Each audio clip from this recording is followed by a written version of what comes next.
Class, hello, and welcome to this Counselling and Psychotherapy session on counselling delivery methods. Today, we will look at individual counselling, group therapy, family therapy. In this lesson, we will look at how counselling and psychotherapy are delivered. It is important to realize, however, that the delivery methods we discuss here may vary between the different models of therapy and/or the area you decide to specialize in. Those working with clients who have eating disorders, for example, may be more likely to deliver group work sessions, whereas those working with clients who have been abused may be more likely to deliver individual counseling sessions. A further example is demonstrated by dialectical behavior therapy, in which a specific aspect of therapy involves group work. It will be worthwhile, if you have not done so already, to think about the area or areas you may wish to specialize in, as this will also have an impact on your future learning. We'll start by looking at individual counseling.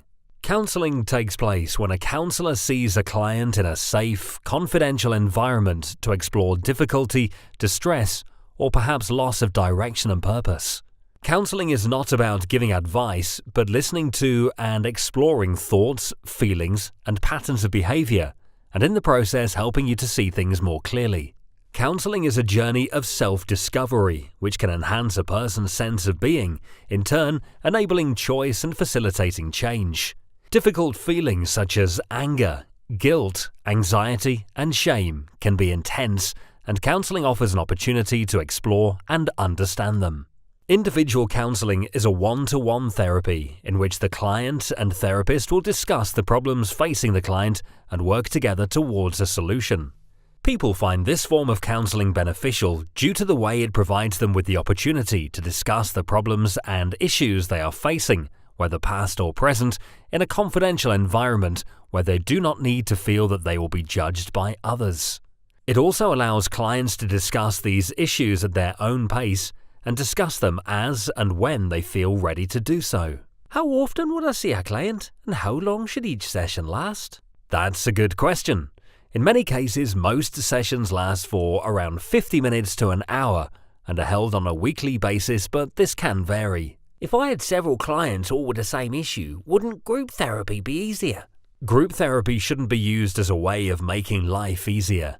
Talking about an abusive situation, for example, would not be appropriate for group therapy, as it can take a number of sessions for a client to feel comfortable talking about what happened to them. It is, however, often used as part of the treatment process for those with an eating disorder. So, how does group therapy work? Group therapy usually involves 6 to 10 individuals meeting face-to-face with a trained group therapist.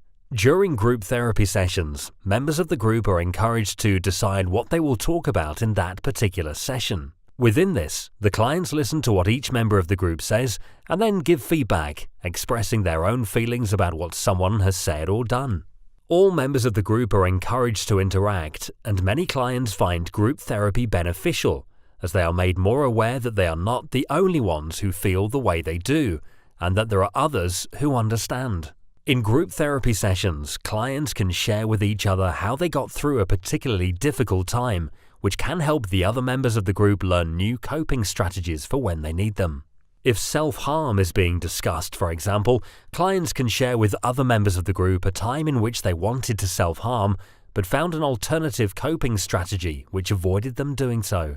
Group therapy sessions usually last for approximately 45 minutes on a weekly basis. However, depending on the nature of the therapy, this may be increased to 2 or 3 times a week.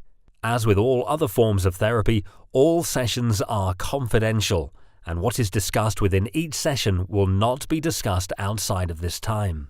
As we have already discussed, however, group therapy is not suitable for everyone. Clients who find social situations difficult, for example, may benefit from some individual therapy sessions first.